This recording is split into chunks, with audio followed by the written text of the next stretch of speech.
Hi everyone, Hannah here. Before I dive into my core opportunity, problems, goals type thing, I want to let you know I struggled with this a lot. Um, I first read the chapter over the weekend and I kind of pushed it aside because I was like, oh my gosh, I don't even know what to think or where to go with this. And I think it might have been more of a self-induced mental block just because I'm like, oh, I don't like have a traditional classroom and I see my students all one on one or in small groups, and it is based on individual need. So bear with me. I kind of looked at the book, kind of tweaked their examples, how I felt like suits me. So I'm going to get started. Continuing to give individual feedback. I think that's one of the most important parts of my job. My students, I sit with them and kind of we talk, we reflect. Anything I learned from their teacher about this week, or parent, or the principal, we focus on them. I don't worry about what anyone else did. I'm worried about you and what you did. I also have on there the second one is being an additional support for students on my caseload. And as I say that out loud now, I should have for case managers too, case managers and teachers and everyone. Because not only with my kids, which I tell all of my students this at the beginning of the year, I am here to help you with anything you need. I want to be one of the people you feel comfortable coming to and letting me know when there's a problem and we can work through it. And I think, as I said, I want to add like teachers and case managers in there too because part of my job is the consulting. And I'm an additional support. When there's a problem, email me, call me, text me. Let's talk about this. Let's problem solve together. The next one is addressing the individual needs of students kindergarten through eighth grade in varying districts with varying needs socially and emotionally. And I did highlight it's highlighted because that is one of the ones that, or the one from this section that I chose to kind of dive into a little more. Um, but my job is individual, like everything about it is individual needs. How we decide if a student needs services is we go in and we watch them. We watch their behavior and their social interactions. And then I kind of build my sessions around their social needs or their emotional needs, how they handle different situations. So just continuing to do that and realizing, I have 26 students with autism, but I have 26 very different students with autism. My lessons are not cookie cutter. I can't give a worksheet to, all my eighth graders. Wouldn't be appropriate because they all have such varying needs and things we're working on. Moving down. The non-consumption opportunities problems, this section, I didn't really have as much trouble with because I think this is more where I see the bigger issue or bigger things that I can work on or as a program, the itinerant autistic support program at the IU could work on or and all of that stuff. So, I'm going to dive right into these. The first one I have again, it's highlighted because that's the one I used down further. Reducing the time my middle school students are pulled out of classes. Scheduling is my least favorite part of my job. I usually start probably about 2 weeks before school starts, sending out some feelers. Hey, I'm the itinerant autistic support teacher this year. Can you please send me so and so schedule? Kind of just trying to piece together something and I think this year was my worst year of getting responses back, actually, because I like to try and get out to the schools as soon as I can, but I kind of need some sort of schedule to do that, and I just wasn't getting it back this year.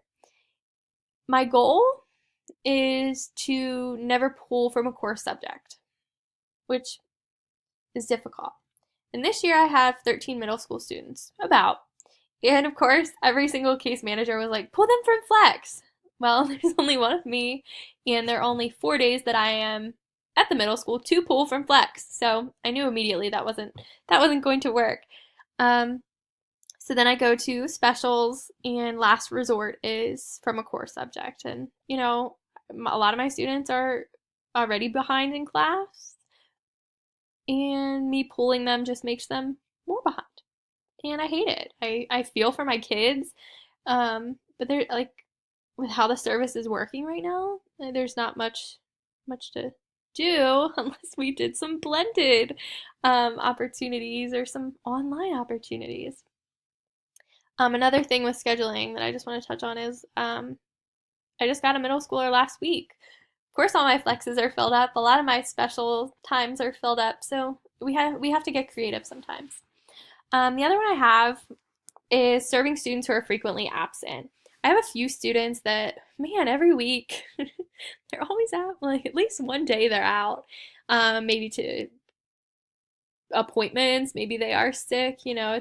Um, it varies.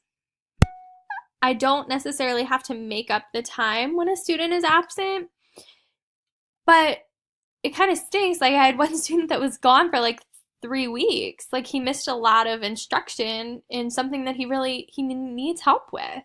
So it would be nice if we could work on that.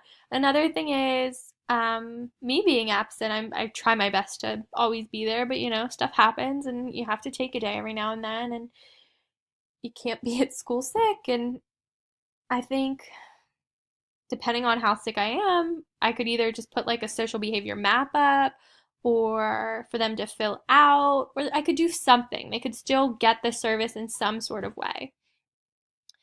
Last, I have more access to itinerant autistic support services, and I think that one is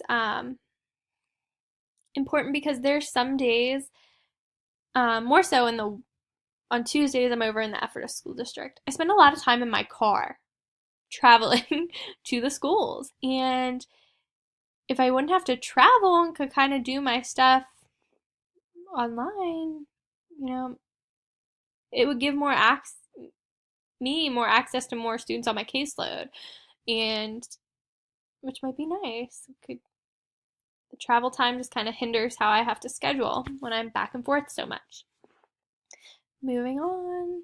All right, so selecting the one. So the core opportunity I selected addressing the individual needs of students kindergarten through 8th grade in varying districts with varying needs socially and emotionally.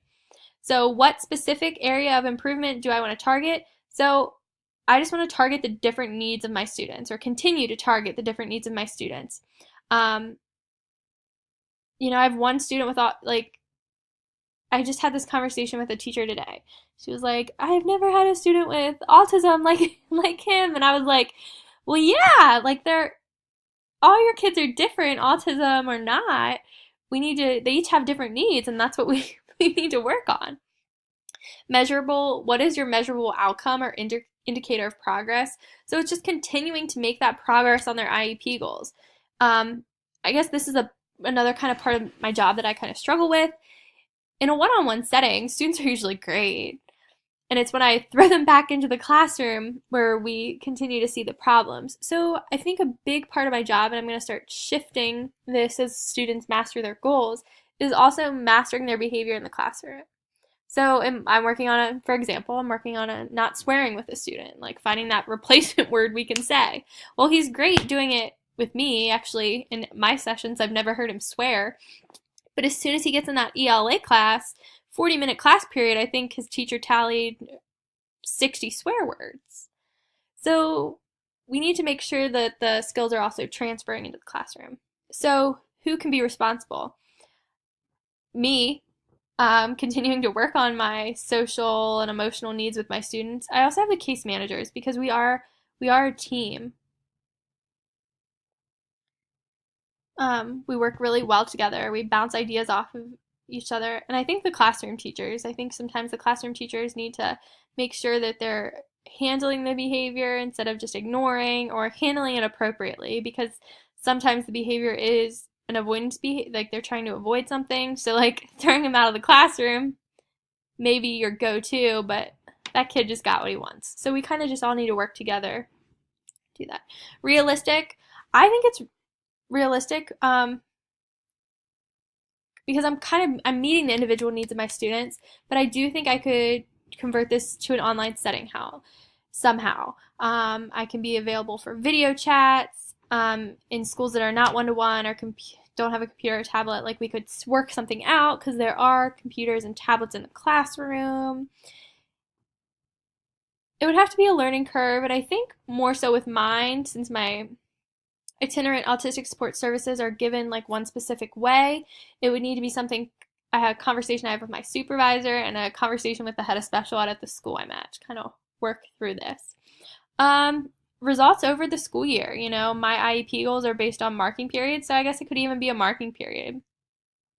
Going up here to the non-consumption, I have reducing the time middle school students are pulled out of classes for the session. So I want to decrease the amount of time that I pull my students out of class for my sessions. Try to do my best to pull from the core classes, but sometimes that gets hard, especially when I have a set schedule and I add a student into the mix in January. Measurable. I think the progress would be they're present in class and they're keeping up with their schoolwork. I guess I should put to the best of his or her ability because, like I mentioned above, like a lot of my students are behind on schoolwork, even if they're present. They just work a little slower, need that extra time. Assignable, so who will be responsible? Again, I put the me, case managers, classroom teachers, kind of all were team, I feel like. Especially maybe more so me and the case managers. That's usually who meets and kind of converses about everything. And then the case managers kind of talks to the teachers and works them through things. Realistic. I think so. I think I would be able to meet my students during flex. Like I said, I could easily put a worksheet up for them, be available for video chat. We could kind of work it out somehow. I envision something and I don't know how real it is realistic, but like I mentioned earlier, I would need to walk this through with my supervisor and kind of also the head of special ed, just so they know that the services won't be delivered how the services traditionally delivered. Time related, each marking period, maybe hopefully we'd be able to kind of see a difference because they're not leaving class once or twice a week. So that's what I have. Like I said, not really sure if I'm on the right page here.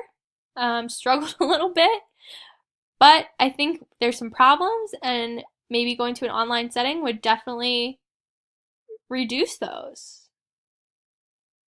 So we'll see. Thanks for listening.